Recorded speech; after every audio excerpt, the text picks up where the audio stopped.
Coming up, the Brooklyn Nets officially close out their preseason action against the Minnesota Timberwolves. A win, as meaningful as that may not be. We did get a sample size of Kyrie Irving and where the state of his game is going to be going to the regular season, as well as an early exit for Ben Simmons that could be an indication of something to monitor as we approach the regular season. We break down that and the play of some rotational guys coming up next. You are Locked On Nets, your daily Brooklyn Nets podcast. Part of the Locked On Podcast Network, your team every day.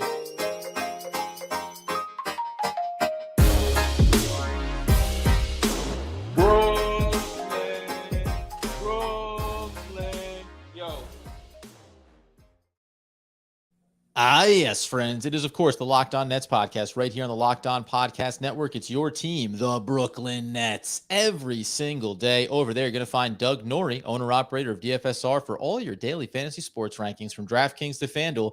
He's got you covered. I'm Adam Armbrecht, breaking down the New York Football Giants on the One Giant podcast with my boy, Andy Mack. We thank you for making us your first listen of the day, free on all those great platforms and live for a postgame on YouTube. And Doug, it's time to talk ultimate takeaways from the preseason, but we tip it off with one heck of a performance from Kyrie Irving, who looks like he is in midseason form.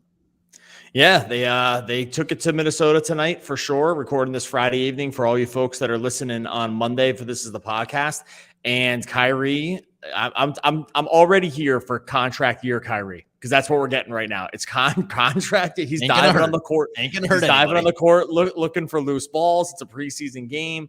He's absolutely dialed it up to the hilt on offense, which he was tonight, fully in his bag. And you can always tell when like the ball starts kind of moving around his palm a little bit more, and he kind of just gets into the flow a little bit, which he had going. And I know we'll talk about the Simmons thing, obviously, here shortly. But for Kyrie, we saw this last season where he was off for the better part of the season and came back and looked like he had not missed a beat, right? He was in midseason form, having not played himself at all into midseason form, and looked amazing. And his overall stat line for the year was awesome, even though he only played in 20-something games. He's right there again now, right? Like, he is absolutely there. This was, again, another tough matchup against a team, and I know it was Golbert, but for relatively the same and good, and they added an elite defender. Kyrie was just awesome, man. It was just, and this is not news. Kyrie is one of the top, 5 best offensive players in the game when he has it really going, at least from an individual scoring status. Yeah, and he's just all the way there. So even if you're worried about some certain pieces of the fit or how the team's going to coalesce together, you just have these ultimate bailouts too. Even if things aren't working, you have 2 of the best bailout guys in all the NBA, in Kyrie and KD, and Kyrie just had it going. Great example of him being that midseason form. You talk about some of the scrappy stuff, which I want to touch on here in a second, but he ends up taking guys off the dribble, goes into the teeth of the defense, into the paint amongst 3 defenders, and manages to do what is now, it's one of his signature moves, right? That up and under scoop in and around the basket, gets the foul, goes to the line, and was also knocking down the perimeter shots in this one as well. When you and I were talking about that, that's the shot where the ball appears over the guys and you're just not sure how, right? Like, he gets lost. Yeah. He gets lost. He goes into a C. You don't know where Kyrie Irving is. And then, as you say, the ball just kind of shows up going off glass and with that high arcing spin into the bucket. Yeah. It's like when you push a ball under the pool water and then let your hands go and it just comes flying up and it looks like you don't even know where it came from. Like, that's sort of what it looks like with Kyrie. And he finished over Towns and Golbert on one of those ones and got fouled, I think. Like, it's just crazy. And so that combined with the outside shooting, which I always like to see him kind of being in a rhythm with early, had some pull-ups in this one as well. A couple of heat check opportunities. Why not? It's preseason game number 4. But on top of that, so when we were talking leading up to doing the postgame here, I just thought, to your point, contract year Kyrie Irving, I'm willing to go out on somewhat of a limb that you may not think matters, but I actually think will over the course of this season. I'm going to say that by whatever metric you want to measure him by, Kyrie Irving is about to have his best defensive year, maybe of his career, because it just seems like he's ready to be locked into it. And we know the benefit of having Ben Simmons there and the other players. He now is going to actually get some, pretty straight up assignments when it comes to what his role is going to be on the defensive end of the floor. And it just looks like if you're ready to scrap and be on the floor, going for loose balls, etc., in preseason games, I expect that mentality is going to go directly over into the regular season. And I think that can actually be a bit of a needle mover here when we talk about that transition game, which everyone is so much a part of now in these games. Yeah, we could be, I mean, not to get too out over our skis here, but we could be looking, a lot of things are aligning really well for Kyrie this season for him to just absolutely go nuts, right? Like, what's the list? The list is he's in a contract year. So already, and coming in a contract year / saw what it was like when he was on a player option. So he kind of was in a contract year this year, and nobody really, there weren't any takers, right, for any long-term stuff. And so he opted in and took the player option. So he's getting a contract year. You have an offense that looks like it's absolutely and totally built toward what he wants to do on offense, which is going to be a lot of movement, getting into mismatches and getting out into transition, right? You have a narrative around him where he knows, because he said it on media day, he has something to prove here. Like, there's some non-basketball stuff to prove. He understands this. Like, whether he agrees with how it happened or not, it doesn't really matter at this point. And he's said as much. It's like, I don't agree. I'm summarizing here, but I don't agree on why some of the things that have happened around him have happened, but they have, right? Like, and he knows how, he knows how the collective narrative around him is sort of operating. If you combine all those things together, there's just like a lot on the line for him, I think. And I do think there's like going to be a response here, which we're already maybe starting to see in the preseason, which is fully dialed in, completely focused on both ends. The guy could already just absolutely fill it up. Like, we're just really looking at it here. Yeah. And I think too, one of the other pieces that we can talk about with Kyrie is, because you mentioned it all on the line here. You can talk about legacy. You can talk about your status in the league. You can talk about where you want to go in free agency next year. And all those things can matter. I'm going to keep it simple. Everything's on the line in terms of getting the biggest contract that he's ever seen in his career coming up next offseason, whether it's with the Brooklyn Nets or elsewhere. That's what's on the line for him right now. Establishing himself, just reestablishing himself as being, you mentioned, one of the top 5 offensive talents. So he's fully into it here in this game. You love to see that. Finishes with what, 26, 4 and 3. What was he hitting on percentages? Were you able to get that stat line up? I know we had there's a couple of stat, just so you know, as we're recording this, there's a few stat providers that are kind of most stat providers. There's like 2 major companies that do this.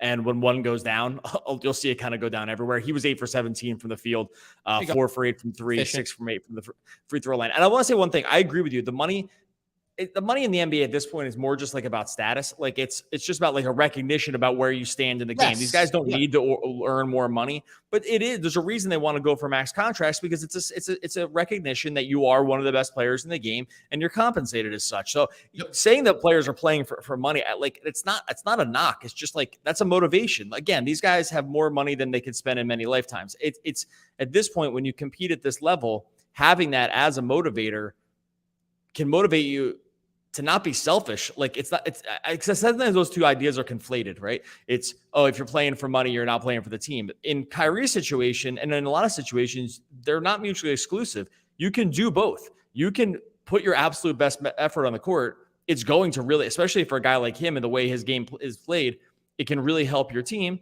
And there's an ancillary benefit where in the offseason, you're going to be compensated at the highest possible level. That is great for Nets fans. Like, Nets fans want this. Like, this is exactly what you need. There's a chance that this kind of thing rights some of the ship that's gone astray over the last couple of years with Kyrie for a number of different reasons. If all the motivation is there and everything is aligning and the team is playing like we've seen them play over the last 2 preseason games against quality opponents, like, he's plus 3,500 on some places right now to lead the league in scoring. That's 13th overall. That's not bad, man. That's not a bad number for a guy who finished like 9th. I know he didn't qualify, but he finished something like 9th in the league last year in his limited games. They're going to play at a much faster pace. It's not like Simmons is going to take a ton of shots away from him, right? Like, there's a world where that number does not look that same in a couple weeks from now if he's averaging close to 30 points a game, which is completely on the table. Like, and you combine that with, he could do it. And combine that with Nicholas Claxton being on the floor in the starting lineup, combine it with Kevin Durant, a guy who we know can get his, but is also willing to defer. Like there is that element where early season can be a little bit of a Kyrie Irving show on the offensive end for stretches, which is a great thing. Coming up here in a second, we're going to take a look at obviously Kevin Durant as well. Ball's moving pretty well in this one. Transition game is in full effect here. But then also Ben Simmons, his fourth preseason game. There's a couple of things I loved. And then I turned around and I realized that it wasn't on the court anymore. And that's because he fouled out in 13 minutes of action. So we'll talk about what we saw from him and the offense overall, and if this could be a concerning component of his game going into the regular season. All right, before we get to that, you know how much trouble it can be canceling subscriptions. I have an epic odyssey with Audible. I can't even get into all the ins and outs that I've gone through with canceling my Audible subscription. That's because I didn't use Rocket Money, formerly known as Truebill. Are you wasting money on subscriptions? 80% of people have subscriptions they forgot about or just have trouble canceling. Like I have, like I said, with Amazon. You never get streamed. You're just not even using it anymore. And then one day you kind of just show up to your credit card bill and there it is. You have to start using Rocket Money now. Like I said, used to be called Truebill. They keep track of the expenses. You no longer waste money on subscriptions that you don't even use. They have you covered here. Cancel unnecessary subscriptions with Rocket Money today. Go to rocketmoney.com/locked-on. Can save you hundreds per year. I'm being serious with this number right now. That's rocketmoney.com/locked-on. Okay, so we'll also talk about Kevin Durant. This feels like a great example where it's just, and then Kevin Durant got his, which was something we talk about so much with him because his offensive game usually feels so effortless. But this Ben Simmons element is interesting. I'm going to note just a couple of highlight things that were very positive in this one too. You love the fact that on a missed free throw, he launches this thing 98% of the court to a breaking out Kyrie Irving who gets an easy layup at the other end. That's just another element of his game that obviously is going to be really dangerous. And seeing that he is that guy who's, they say head up basketball, right? Looking to make the play immediately, looking to push the tempo, and he has the skill set to be able to do that. So I thought that was really dynamic. And then also when he was on the ball early here, just from an offensive perspective, one thing you can say for certain, you're not going to be able to sag off against the Brooklyn Nets because every time that Minnesota was playing a little bit lazy or just a little bit backing down in towards the paint, gosh darn it, did the Nets have 6 different ways to carve you up, to drive towards the paint, to kick it outside, use Nicholas Claxton, use the perimeter shooters. Royce O'Neal misses everything from the corner, but 9 times out of 10, Joe Harris or Seth Curry is going to knock those down. So some really beautiful things that were all started by Ben Simmons and also the fouling out. Yeah, 6 fouls in 12 minutes or almost 13 minutes is definitely not where you want to be. A couple of them were ticky-tack. The last one was just silly on his part. You saw Durant get mad at him, and he was right to get mad. Even if he didn't think it was a foul, you just have to know you have 5 fouls at that point, and the goal is to just keep playing for reps. And so you saw KD kind of get mad, and it was just a silly gamble on an entry pass to Towns that he shouldn't have done. A couple of the other ones are like, whatever, I don't know. It's a lot of fouls in 13 minutes, let's say. He was still plus 15 in those minutes. So the offense was completely humming when he was on the court. He took the running floater with the right hand. He banked it in. He took a runner with the left hand. It missed by a mile. So I think that's going to be sort of the Ben Simmons experience around the rim just for the season. Go ahead. And then I have a couple other things, but yeah. No, but specifically on the defensive side of it with these fouls, I can't call it a concern because we love everything we're seeing from him. He has the defense, the intensity, he has the versatility. It's all fantastic.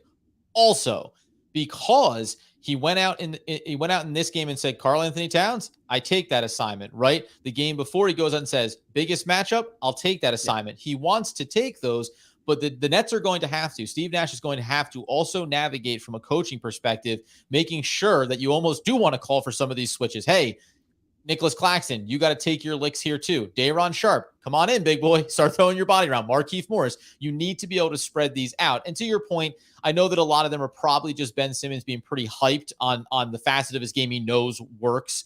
There was no getting his reps back up to speed on the defensive end. And also, he's got to control himself because you cannot afford, I know, even this version of it, you can't be early in the fourth quarter and sitting on 5 fouls, right? Like you need to be available. You're going to be a key component of this team. So that defensive aspect, he needs to play with a high level of intensity and also avoid taking some silly fouls.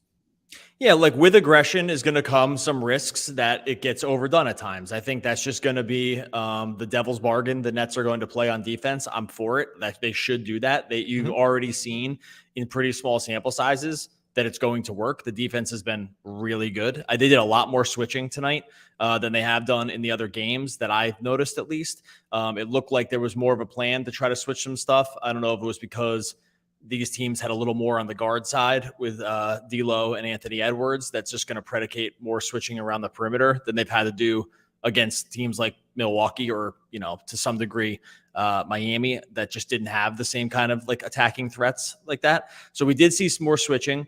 The communication I thought was pretty good. Like I said, the fouls are what they are, and it's hard to get overly crazy with it, but that wasn't like disappointing to me at all. I think that it happened. And I think you would have seen the game play a little differently with him. Like they left him in with 5 fouls because it was just a preseason game. They left him with 4 fouls. Like I think they would have, in a regular game, they would have taken him out and he would have tried to come in with like against a slightly different unit. He just kept playing against the top guys, like you said, where he's got the Karl Towns assignment with 4 fouls. That's just a recipe for fouling out. It wouldn't have played like that in a regular seseason game. That's true. On the offensive side, you mentioned if they're going to play drop coverage at times, which you're going to see happen with Rudy Gobert, it's like it makes sense to play. You think it makes sense to play drop against Simmons because he's not going to beat you. He's not going to beat you like in the mid range or from 3. The problem is he's so good at working into those spots and then screen setting on DHO stuff that he just gets everyone else the mid-range shot that looks perfect. Right. So like if you're going to play drop against him, in some ways they want it specifically. It looked bad on Philly at times because you can play drop against them because they only had spacers, and that was or Embiid, right? Mm-hmm. In this case, when you have guys like Kyrie Irving or Kevin Durant coming around those secondary screens into the drop, then they're just free looks at the basket. Right. And that's why, and call that easy money, friends. You can pick that change up and put it in your pocket. Totally. And this is such a new dynamic for Simmons that he has not had before as personnel on his team is that these guys that can attack, they can attack the way you want to play him on defense because the weakness is he's not going to pull up and take a shot. And he's like, cool. It's just this other guy that's the best in the world that this can take that shot. Yep. Or like we saw tonight, where if those guys get into that area, then they just were wide open corner threes. The Nets won this game by 10. They missed 6 wide open corner threes, something like that, or what were 1 for 6 on their first ones that were just so wide open. So yeah, I thought it was just super encouraging. The fouls are what they are. I'm kind of going along with this, but yeah, I think it was still really encouraging. And before we talk about, there's a couple of guys inside of the role player units here. There's something very specific I want to get to with Royce O'Neal in that starting lineup and what that unit looks like on the defensive end, especially. But one thing that we talked about coming into this game was, do we want to see them rest or play? We both kind of fell on the line of, listen, the reps matter. You want to get out there and see it. And I think if you were a fan and you were coming into this game saying, I just want the buzz, man. Game number 3 was perfect. Like, let's go to the regular season. It was good to see them come out. And even though it wasn't, we were all about as far out over your skis you could be without face planting from game 3, this was all still highly positive, all going in the right direction, guys getting their rhythm. And that's more than enough for me to feel like, oh yeah, this is going to be a carryover. We're probably starting to set a pretty reasonable floor on a night-to-night basis when they get to the regular season. Well, let me ask you this then, because coming after this game, we'll get into like the rest of these guys here in a second. Yeah. And again, thanks for everyone that's jumped into YouTube. Got so many people in here and leaving comments and stuff. We'll finish up the regular episode and do what we did last time and hang around in YouTube for a while, answering some questions, throw some questions up here on there as well. And we'll get to some other stuff. But as you come off of this game, like, are you more encouraged? I know because you kind of wanted them to play here and get the reps. Are you feeling even more encouraged than we were? I'm having trouble like kind of tempering my excitement at this point. I'll tell you right now. I said it over on Twitter about 4 minutes into this game, maybe 3. I don't know how far I got. Where I said this team is going to be dangerous, and I meant that at the highest possible level. I don't know how you can not look at these. You have to understand over the first 2 games, we understood what wasn't working, where areas that are still going to be concerns going into the season. But every positive thread that you can pull out of these last 2 preseason games tells me that this team is going to be very dangerous when it gets into the regular season. And I'm trying to pull myself back a little bit here because barring injury, which we know has always been an issue with this team, I don't see how on a night-to-night basis you're not going to have 3 or 4 plus matchups with consistency, to say nothing of what they're accomplishing defensively here. Something that in a second I'll highlight, I think, how high level they can be on that end of the floor now with Ben Simmons anchoring them. All right, we're going to get into some more of the stuff that happened here in this game. I think there's still plenty. Yeah, there's just plenty to just kind of continue to pick apart as we roll through and get ready for the regular season. First, going to talk to you about our friends over at betonline.net. Betonline.net, your number one source for all betting needs: football, basketball. They got the MLB as we roll through the playoffs, MMA, boxing, golf. Everything's there for you on betonline.net. All the latest player developments. They got the team matchups. Go over and check out some of their podcasts. Also, news, in-depth articles for all of your betting needs. This is how the world's working here, folks. You have to be up on the betting info. I don't really know what else to tell you. This is where it's all gone, and Bet Online is right at the front of it. The fastest and easiest way to check on all of your favorite games and events. Head on over to betonline.net with that mobile device, and you'll learn about all the different trends, all the different action. Bet Online, where the game starts. Okay, so one of the reasons, too, why I'm getting more and more bullish on this team and what they can accomplish as we start to take a look at just some of the role players. There's a really good sample size I do want to tap into. As Patty Mills continues to just kind of be out there, Cam Thomas is at least taking advantage of showcasing the full spectrum of what he can do. And he did some nice things defensively. Like, that's what matters more than getting into his mid-range bag. However, at one point in this game early on the defensive end, Royce O'Neal was switched on to Rudy Golbert. Now, is that going to be the ideal matchup you're looking for on a game-to-game basis, possession to possession? Of course not. However, Royce O'Neal did not get blown out of the paint by Rudy Gobert. Like, when they are on the floor in this starting unit, there are 4 players that can arguably switch on every position to whatever extent, right? And that makes them incredibly dangerous. You highlighted that they did far more switching in this one than they had in previous preseason games. I was curious to see how that was going to evolve. You saw Nicholas Claxton out on Anthony Edwards. You saw everything for Ben Simmons from covering Towns to covering Rudy Gobert to getting down to guards. Like, I just think that may be getting overlooked here in the sense of how locked down Ben Simmons, Nicholas Claxton, and Kevin Durant are going to be able to be, and I would say probably 70% of their matchups throughout this season, where they are going to be at an advantage on the defensive end of the floor, and then the other 2 players, whoever they may be, just need to hold their weight. So that's the other reason why I'm starting to get a little bit more bullish here, not because I didn't think it wasn't possible, but now we're really seeing the sample. Yeah, I wonder if Royce O'Neal just starts here. I mean, we kind of assumed it would be Harris if he was cleared and ready to go. He did start when he was healthy that first game. I wonder if they just... Let me ask you, because I want you to keep going, but Frank Iasola brought up on the broadcast of if Royce O'Neal's knocking down those corner threes, like, does he have to do that for you to put him in the starting lineup, or is there more than enough offensive power there already? Oh yeah, he can start now. I think that's it's been fine, right? I think what we've seen from him and what we know that he's done in the past, and he's actually even done a little bit more than he was asked to do when he was at Utah. Like, he's actually playmade a little bit here, like more than I thought he would. I think in general he's done enough to start. I think it's just a question of, do you want to start him and get better defense, or do you want to start Joe Harris and just get better 3-point shooting, right? I think both that's a nice position to be in. I actually don't have a strong feeling here.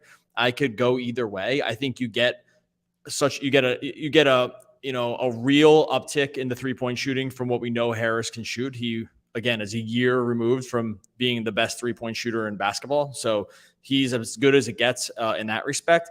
Royce O'Neal is not as good as him, but he's a considerably better defender. So I just think you're fine either way. I can flip a coin on this one and feel good about whichever way the coin landed. And that's mostly just a good thing for the Nets. I mean, do you have a strong feeling? I don't know. I mean, maybe it's just Royce because I've seen it more lately, but that would only be a what have you done for me lately thing. It wouldn't be actually great analysis, because I think it would be forgetting that Harris does one of the most important things in basketball, at as good a level as anybody in the game. So it's the coin can land midway on this one. I don't have a strong feeling, but it's such a good place. Yeah, and I think unlike in years past when you're saying, would you prefer player X or player Y? You go, well, either way, I don't feel great about it. This is a version where you're like, either way, I feel pretty good. And I almost think about it in a different way because Day'Ron is going to be coming off the bench. We can talk about him in a second. He had a nice performance in this one again, but it's okay. You have this role. So again, you can tell me that matchup to matchup, hey, it makes more sense if Joe Harris is out there to start this game and have the firepower. You know what? In this particular instance, Royce O'Neal, let's get you out there. Let's have you lock up player X on the defensive end. And obviously, you still are a viable weapon on the offensive side. It just changes a little bit of the dynamic. I think there's one note that Frank Isola, again, I'm referencing him because he was on the Yes broadcast and he obviously covers the team as well. Seth Curry is expected, they're saying, to be ready for the season opener. There's now some questions about whether or not Joe Harris will be ready with the foot. So that's already a layer of concern there. The difference is in not seeing a more sample size, especially in the better games that we saw from the main three here, is that I want to see how Joe Harris functions playing off of Ben Simmons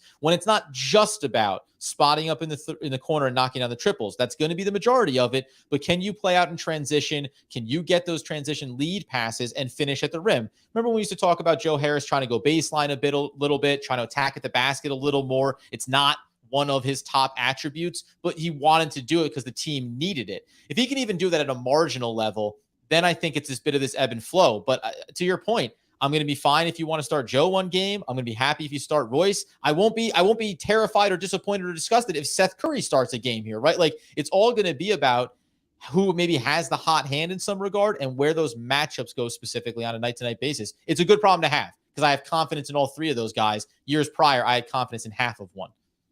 Yeah, for sure. Like if everyone is healthy, still a big if with this team, then you are just in a spot where I probably would put Curry third on that list just because of the size. Yeah. And I think I'm just going to default to size at some point, even though I think Curry is awesome. And I'm very, very glad he's on the team. And clearly he should be playing over Patty Mills. And as we go forward, if everyone's healthy, it's just between those guys when we're thinking about, I think they actually just get like a nice built-in excuse that Harris didn't play as many minutes in the preseason and Royce O'Neal did, and he's coming off the injury. That if you're trying to bring him back slowly, you sort of get this like, hey, one guy's fully at game speed up to the correct minutes level, and Harris just isn't. And I think maybe if I'm defaulting, that will be my default. And it's like I just know Royce can go out and play more minutes. And if some of the things that we're seeing here, we talk about the second units. Now, how this is going to trend in the regular season, we'll see. But we've already shown where Kevin Durant and Kyrie Irving, Ben comes off first, Kevin and Kyrie stay out. Then Ben comes back out with that second rotation, right? So he can be, again, that facilitator driving the traffic. You can paint a picture where Seth Curry and Joe Harris out there with him at the same time in that quote-unquote second unit can be very lethal, right? We already talked about Yuta Watanabe here over the course of the preseason. So there's a lot of components that make it a different dynamic with Ben Simmons in the second unit that could also make it a positive to put Royce O'Neal into that starting five, at least to begin the season. I will say, I think once we get to the regular season, you're really not going to see Yuta play. I think what we saw from tonight was the way that these rotations worked out. Like he was kind of the last guy of the group that was playing. I mean, he only ends up with he plays under 12 minutes. I think all of like those minutes will go to guys like Curry and Harris, right? When the games are really on the line, when Durant's minutes get bumped up to 33, 34 and Kyrie's are at 33, 30, something like that. That's 10 minutes right there. And those would come off the back end from guys like Watanabe. So I think that's where the preseason does kind of like screw you up a little bit with what the rotations are going to be. But this is all good though, because he looked good too. These guys have all looked really, really good. There's a certain level of confidence you're seeing with this team. And maybe I do a bad job of remembering preseason stuff on a year-to-year basis, just because, I don't know, it's preseason and whatever. So, but I don't remember talking this way since probably like when Katie first came back, right? Well, that was only a couple years ago. But remember, because last preseason, you're talking about, is LaMarcus Aldridge, what's the state of his game? Okay, it's going to be Blake Griffin here. Now, we all understand, we all knew all of these ceilings and all of the holes of so many of these players. And by the way, Markieff Morris has holes in his game. So does Yuta. So, even Royce O'Neal, he's going to have areas where he struggles.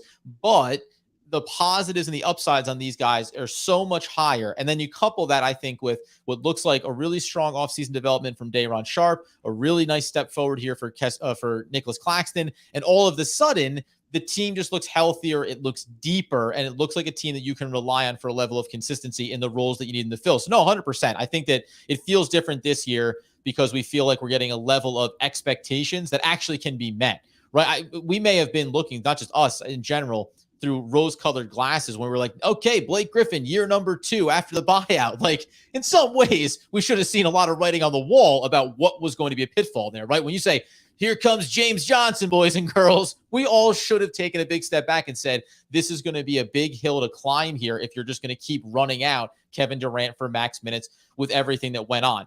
My only thing on Yuta Watanabe, we can close this out here as well. Him and Markieff Morris. Like, again, I think there's certain guys, and maybe Day'Ron pushed his needle a little bit further here, double in points and rebounds in this game, that he's far closer to being that upper group. I think that, like, Markieff Morris to me is whatever minutes he's getting or not getting, and Yuta Watanabe, I think they fall into that swath, right? There's like 15 minutes that get occupied here by somebody on a night-to-night basis, and I won't be shocked if it's a game-by-game, hey, your number gets called, can you go out and knock some things down and do it with consistency? But overall, I take your point of, we don't have Joe Harris, we don't have Seth Curry, and you're seeing where some of these guys are getting onto the court. The last piece is going to be the absence of Patty Mills, which I still think is probably coming here at some point, even though they are running him out here through these preseason games. Yeah, I think that's probably going to happen as well. I think that we're going to probably see his minutes tick away. We kind of made this, we'll get out on this. We kind of made this prediction with Day'Ron. We're like, there's going to be certain matchups that are going to require his services more than others. And we said that this might be one of them, right? Because they were starting such a huge back line in Cat and Gobert that if there was going to be games that he played extra minutes or was part of these early rotations, this would be it. Like New Orleans with Zion and I mean, we'll see about Zion's health.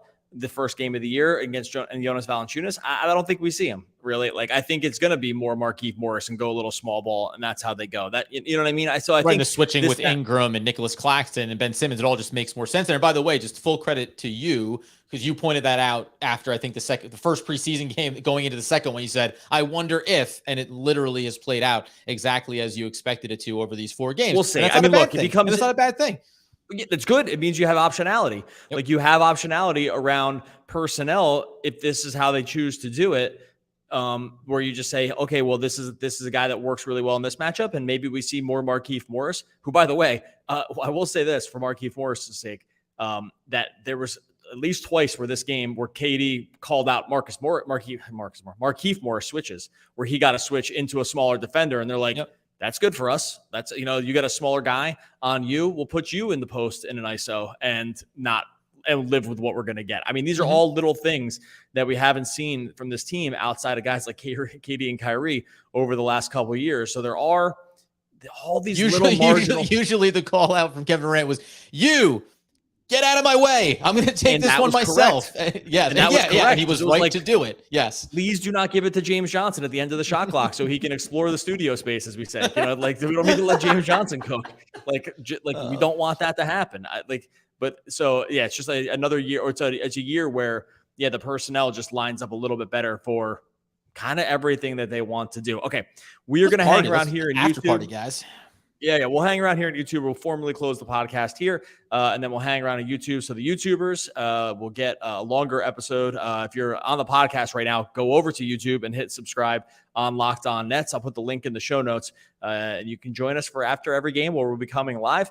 And make sure you just like and subscribe where you listen on podcasts. Like and subscribe over there on YouTube. That is the number one way to help the show. Happiness is not good enough for me. I demand euphoria.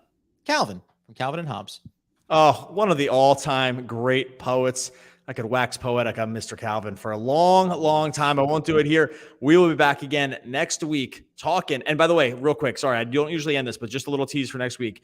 Adam and I are going to make our predictions for the season early in the week. And then we have a special guest that's going to do a preseason breakdown with us. That's going to, an expert that's coming on. So exciting stuff coming at the beginning of the week. We will be back again next week talking more Brooklyn Nets basketball.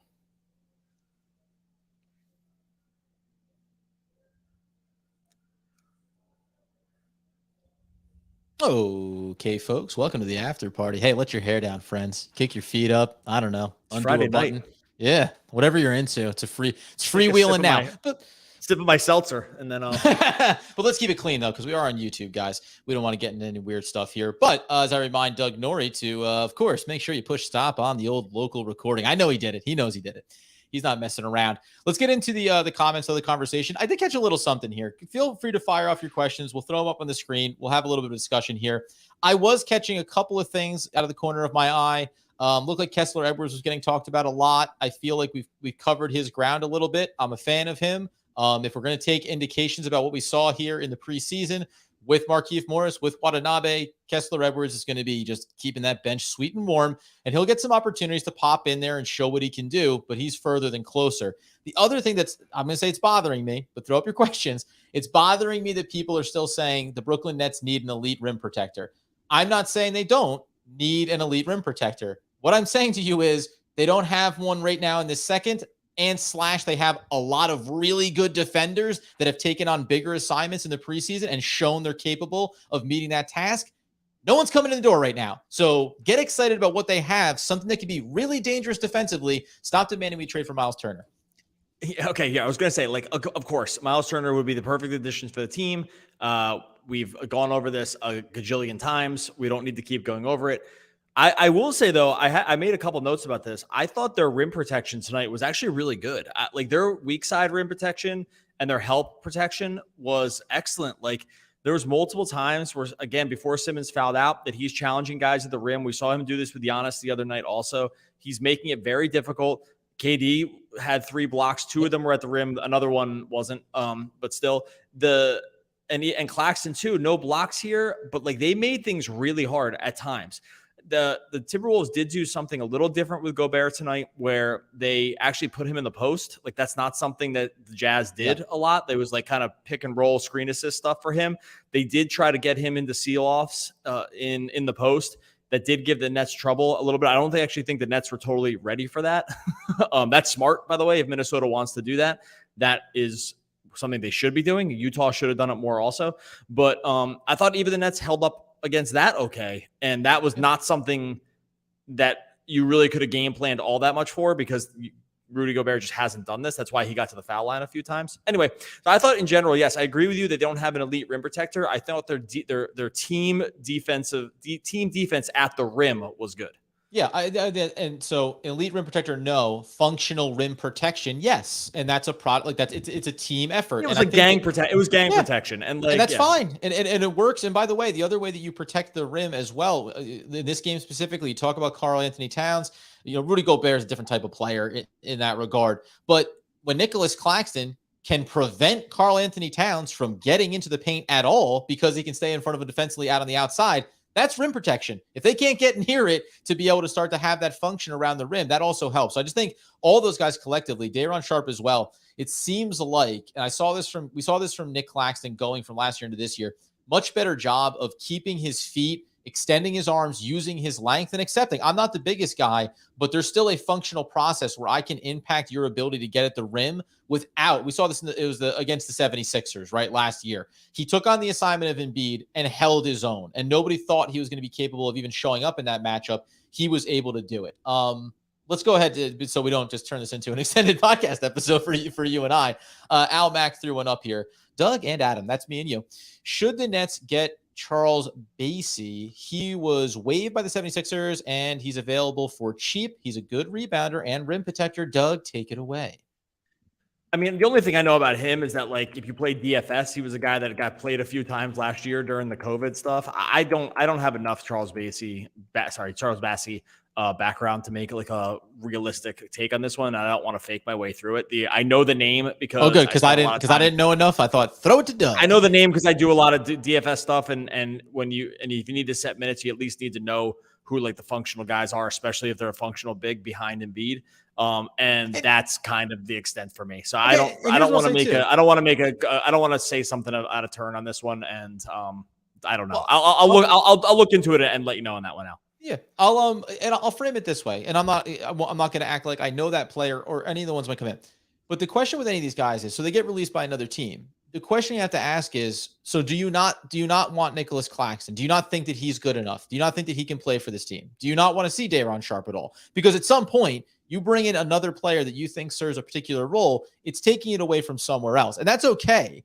But I'm not going to necessarily look at guys that are being waived coming out of preseason and say that that is going to be someone who comes in and is deserving and has a higher function in this system for this team than guys that they've been developing or have here in the building right now.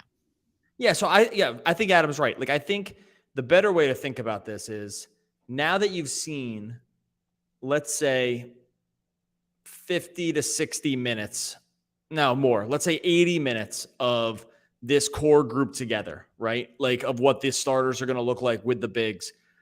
Have you seen things that are like super troubling around the defense? And I would say I haven't, right? Like, that's a good way, yeah. Again, these are preseason minutes, and no team is throwing their fastball at you here. And so that's something to be considered. Although I will say, like, these games haven't seen like preseason games in terms of the intensity and the way, especially the last two, with the way the Bucks were playing and the way Minnesota, I think wants to start playing. I haven't seen enough to hit a panic button on the defense right now to make me think we need to add some other warm body just to be in there for question mark, right? Yeah. They've rebounded. Consider this. Halfway through this game, let me just make sure I'm right about this final number. But while you pull that up there. I got it right here. I know at one point during this game, they were tied in rebounds and they were winning the offensive rebound battle against the team that had Karl Anthony Towns and Rudy Gobert, right? Like, how bad can it be? Towns didn't really do anything against them here, like anything that would like really scare you off. He was fine, right? 15 points in 33 minutes. Like, if you hold Karl Anthony Towns, I know it was his first game back and he hasn't played and he's got a bunch of other stuff going on. He was fine. Gobert was good. Like I said, they used him in a way that I think the Nets were a little surprised by. I thought they held up fine. If Rudy Gobert's taken the most shots on the team, did he take the most shots on this team? No, he took 6 shots. Sorry. If he's leading the team in scoring 16, you're in really good shape. I just haven't seen enough to make me panicked right now to start the season. And I think that's where Nets fans sometimes feel when it comes to the centers. They feel panicked, as if there needs to be some other person that needs to be in here 6'11" or above, because that just feels like something they need. And I don't know. I'm just not worried right now. I think there will be times where we can address it later. So that's my longer answer. Yeah, that's not a Charles Bassey related. It's like Charles Bassey tangentially related to him. It's not really him specific. Yeah. Listen, he played, and I'm not going to go down the rabbit hole on him, but it's like he played 23 games last year. He averaged 7 minutes. The best thing I can look at is that when he got to the free throw line, half a time per game, he knocked down 75% of them. I like thinking about one man's trash is another man's treasure. The Nets have done okay at this. Yeah. Like, they've done fine with this on a lot of times with guys they brought in. They've actually done amazing at this over the years. Like Dinwiddie, Spencer Dinwiddie, Bruce Brown, Bembry had good minutes. Like, we might see this. You do not Watanabe, guys that other teams have basically given up on. So I think the Nets I do kind of trust their process a lot of times, not 100%, but a lot of times with guys like that. I want to get to another question here in a second, but the other way that I wanted to frame about, you mentioned about how have you felt about what you've seen so far from the team defensively overall. Like, if I just look in, let's just say just the Eastern Conference, right? Miami Heat, I'm fine with that matchup. I'm fine. I mean, I'm just going down the list as I see them here in the preseason rankings. So Orlando, not a problem. Chicago, not worried about it. The Knicks, I feel fine with that. Toronto, I feel fine. I feel fine against the Pacers. The Atlanta Hawks, you're going to have some perimeter stuff, but again, I feel like I can match up well. The Boston Celtics aren't going to scare me overall in those matchups. I feel balanced in that. The Wizards, okay, you want to get to Cleveland and talk about, Mobley and Jared Allen? All right, but Detroit Pistons, Milwaukee Bucks, like, name the matchups here outside of the Philadelphia 76ers, and we know that Giannis will be a problem when you get there, but I also just saw a game where, again, you're not stopping these players. You're trying to speed bump them. I feel comfortable with what the roster has right now to say, yeah, we can go into any matchup in the Eastern Conference and feel good about it. Are there going to be games when guys get beat up and take their lumps? Of course there are, but that's universally true. Guess what? The idea is that Kevin Durant beats up on somebody, that Kyrie Irving, quote unquote, beats up on somebody in these other games. So it's all a general balancing act in that regard. Can I say one more thing about that too? Of course you can, Doug. I think that one thing that it's hard for Nets fans and maybe even us too to grasp right now is the amount of holes that Ben Simmons fills in things that fans have felt like we've needed for the last couple of years. Yeah. Like Simmons does clear a lot of those problems away on his own. Is he like a rim protecting big? No. But things he does. He can guard the other team's best player outside of Joel Embiid, right? Like outside of like a true in the post center, Simmons can basically guard almost every team's best player. The Nets just haven't had a guy like that. Sometimes we think that we associate these problems that they have on defense with not having a certain archetype, right? A certain, like the good defensive center and stuff like that. Simmons clears just so many problems away that we just haven't been used to. It's just, I think we're just not used to seeing it over the last couple of years with this team. They just haven't had this guy. They haven't had an elite 1 through 4 defender, 1 through 4.5 defender like Simmons is. And it's going to clear up a lot of things that Nets fans think they need with the team. Yep. He just takes a lot of it away. And I think as the season goes on, we'll see it more and more. Speaking of things, I'm going to go to another question here, but we wanted to get into it. When I was watching the broadcast at halftime, they had a response from Kevin Durant around expectations and how fans should feel about it. And in the old, we always associate Kyrie Irving as kind of putting his foot in his mouth sometimes. Kevin Durant's had some beauties in terms of comments to how people should approach this season. Basically said, if you're a fan, drop all the expectations and you're just going to enjoy watching basketball. And I think that's a really hard, and that's paraphrasing, but boy, is that hard for Nets fans to be like, oh, dude, let me just sit back and luxuriate in whatever it might be. To your point, after these years of not necessarily seeing the best version of what you think we have it, and we just don't get to see it. We got Jimmy over here talking about, I don't wish this to happen. Well, why would you say it then, Jimmy? But do you think the Nets can manage 10 games without KD if he's injured? Yeah, I do. Well, I think they'll have to do it. I think they'll have to manage 10 games without KD even if he's not injured because they're just going to rest him at least 10 games. There's no way he's playing 82. There's no chance. 72 would feel like my absolute max, and that would be if they were in some kind of like playoff seeding problem down the stretch. 65 to 68 games feels kind of comfortably right with maybe one minor injury, managing something and rest. But the best case scenario is they sit Durant 10 games anyway, right? And so I'm still going to answer the question here. Yeah, definitely. I like they can, with the rest of the team, the way it's constructed right now, knowing that every other team is just going to have their issues and their rest and all this other stuff, like during the regular season, this team is constructed definitely in a way to withstand. I mean, they have a good half-court scorer. They have another half-court scorer in Kyrie. They have a guy who can push the pace as long as they have some shooters out there. The defense is going to be just better this year. Like this is another thing that's kind of underrated. The defense was average last year. No one thinks of it that way. But in terms of defensive efficiency, the team was like 15th or 16th overall. This team could be like a top 12 defense this year. And that will actually mitigate some of the problems that they had also last year where they just couldn't stop teams sometimes from coming back, or they would let teams hang around for too long. I think we will see that make up for a lot of, hopefully take the load off. So best way to get Kevin Durant some rest is to not have to have him be out there to close out games, right? Is to already have won the game. Could they one time go through a streak where they blow some teams out? Can we see like 7 blowouts this year where the guys just can come off the court for the fourth quarter? It just never happens, but it'd be so nice if it could. Let's roll through a couple of good ones here. How do you feel about trading for Eric Gordon? I don't like it. I move on. You can jump in with that if you want. I can answer that one. I do think he would be somewhat redundant on what they have at this point. That's why I don't like him. Yeah, they have if Harris, Curry, I'm not Mills. If Harris and Curry are healthy, then Gordon's just not a guy that they really need.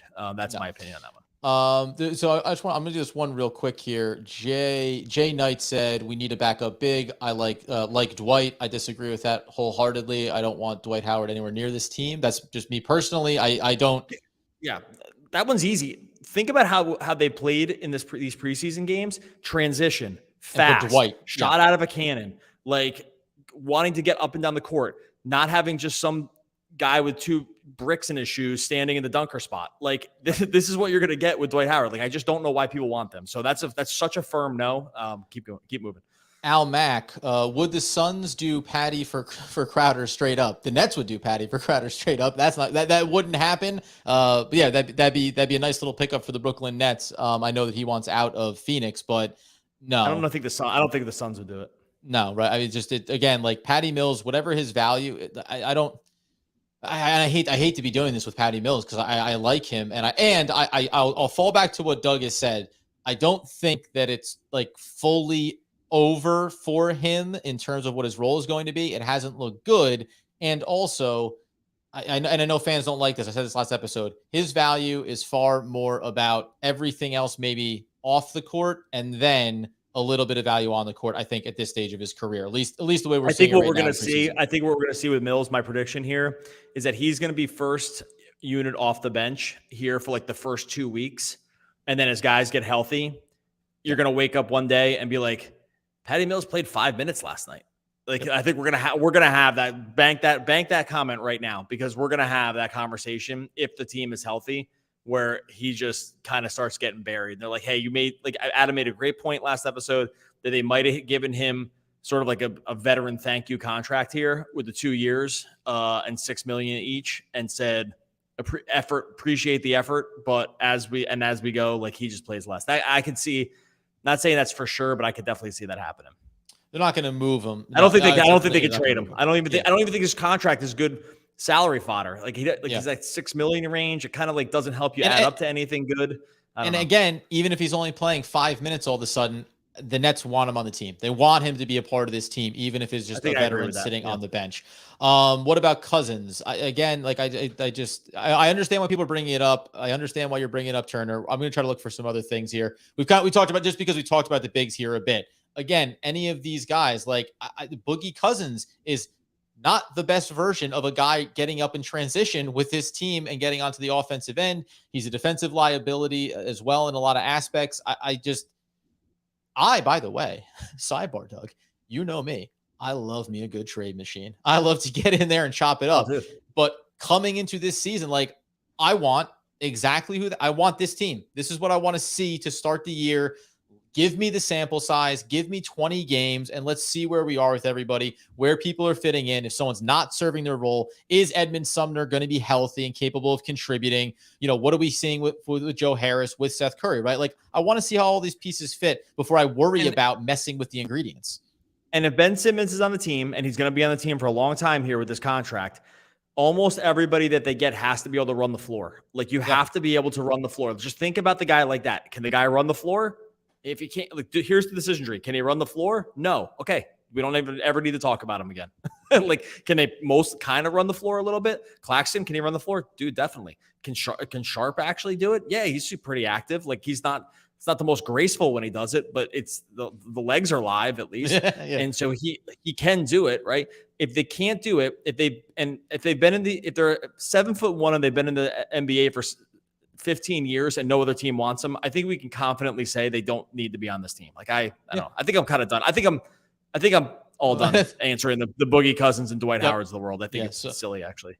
We're good on that conversation. The one thing we didn't talk about in the episode, we can just I just want to briefly say, I thought that Cam Thomas, again, if he's pushing to at least be in the conversation, again, he's further down the list. Seth Curry and other people are going to be ahead of him.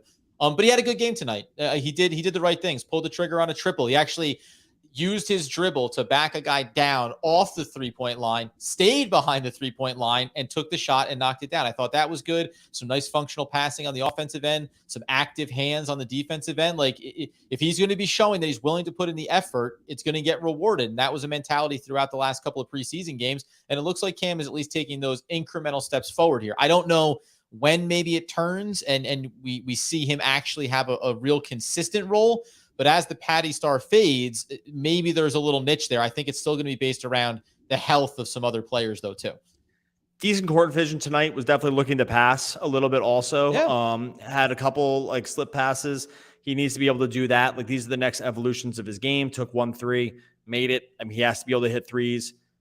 For him to be like a real rotational player, and I mean third guy off the bench or something like that, it's just got to be a little more dynamic. It's moving in the right direction though, for sure. Like, he's definitely looking to pass more. And it's funny because you brought this up in summer league, where it was like, what do we want to see from him? And you also said it's hard to like look for this stuff in summer league because a guy like Cam Thomas, all he's supposed to do is go out and get buckets in summer league. So yeah, arguably summer league's terrible for him, like because it just we already know he can do all that stuff. Like I almost think that I know why he went to summer league this year, but we said it during the time. I was like, he should have gone. And I think they tried it a little bit, but there's just too much of a default to just chucking up every shot that you've ever seen. And I get it. It's not his fault. It's just summer league. It's got a pickup aspect to it. And so I get it. And the quality of play around him isn't good enough for a young player in his second year developing those areas of his game. You got to be rewarded when you're defaulting. When he ends a summer league game, regardless if it counts or not, if he looks at his stat line and he has 6 points and 3 assists because 9 guys missed open shots, that's gonna end up frustrating him and actually probably being a detriment. So it's hard to lean into that, but we did see it a little bit here. Oh yeah, sorry. I was looking at something else. Yeah, I think I'm probably gonna wind this thing down here in the next couple minutes. But no, but I will say, in terms of Cam, I think that there's a world where I've always kind of wondered about what his open market value is. I can't put my finger on that right now. I don't think other teams would trade a first round pick for him, and I don't know how other teams value like him coming back in a trade. So he's just like such a weird one for me. I think I'm also a little lower on him than some other people are. So this is where I sometimes wonder if my thinking on him is not what's like the league wide opinion on him is. Cause I think I'm definitely lower than a lot of Nets fans on him. I think like so. That I know for sure. A good closing thought on that would be, to me, and this is why his development matters, I don't know if he's a part of the long-term plans for the Brooklyn Nets. If he can develop things, and obviously he can be. But the other way I look at it is we talked about teams that are going to be tanking and trade deadline, all that stuff. If you're talking about wanting to land a veteran player X to a team that's going to be getting younger and wants to have a guy that wants to have a scorer, that's where Cam Thomas could have real value. If you're a team that thinks you're going for championships like the Nets want to be, then that's maybe how you move the needle on going and getting a player when you know you don't necessarily have the draft capital to throw in some of these trades. So I'm somewhere in between of the Nets want to develop him and have him be a part of the long-term future and want to develop him so he's attractive so they can make a move if they need someone. Yeah, he's going to play minutes here. I just don't know how consistent they're going to be. I still think he's probably a little bit buried. All right.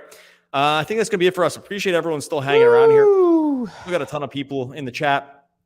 Really appreciate everyone that's coming on YouTube. Like I said, we're going to be doing this after every single game during as many as we can, at least. Maybe West Coast we don't do it. It might be we'll see. We'll see how that goes. West Coast, when you're on the East Coast, and those the West Coast games can get a little hairy.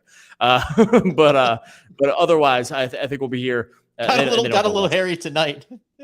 We're in Friday night. Form. Yeah, well, we usually don't jump. I mean, we really don't ever podcast Friday nights. We take the weekends off. I mean, we do Monday through Friday crew, but it's just too much fun. And especially when we knew the guys. The guys were starting, like the main 5 were starting. That was like, okay, we're doing this thing. Last one. How do you guys feel about Steve Nash? I will say the Igor thing has moved probably the needle on how the team is playing. The team is definitely running a ton of stuff. There's no doubt. If you watch these last couple games, especially, the team is running tons of actions. Like they're running almost all actions, right? Like maybe they got bogged down a little bit when Simmons got out, but I think that it's very clear that with Simmons on the court, there's a definitive idea of what they want to do on offense. It's like constant movement, single and double screens. Like the double drag screen is one we've seen a lot. Like Matt Brooks talked about that they're running Spain pick and roll.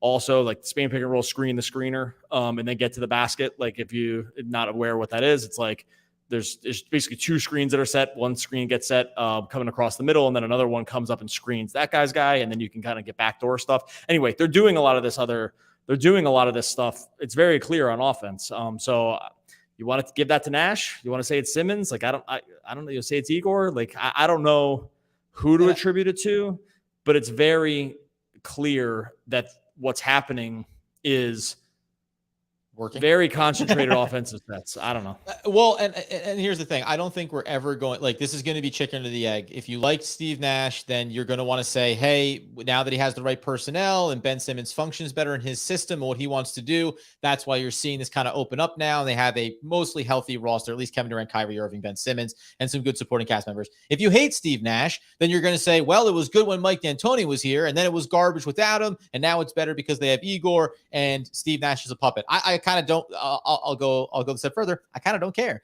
It's working. They're doing it. So the product on the court is looking like it's benefiting from, I'm going to say, the coaching staff overall. And Steve Nash is the head coach. So guess what? He gets the credit the same way that when the team is bad or it's not functioning properly, he's going to get dumpstered and everyone will start looking to these assistant coaches. Yeah, this is just such a hard one. It's just such a hard one because I get it. I get why people are frustrated with Nash. We have been too. It's just sometimes very difficult to attribute where like the pluses and minuses are coming from. All I'm going to say is, like I said, it's so crystal clear that there's a definitive offensive like scheme that they're running right now. And that is someone's coaching that into them. So like it's coming from somewhere. So that's all you can say. All right. Absolute last point. Thank you guys for hosting my favorite Nets podcast. Gosh darn it, does that feel good. We really appreciate everyone being in on these live YouTubes. As Doug said, we're going to keep doing them throughout the season. Be here for them. Come early, stay late. We're going to have a heck of a lot of fun, man. It's the next wave of the podcast, and we really appreciate it. And we'll be back next time, stealing Doug's line, talking all things Brooklyn Nets basketball.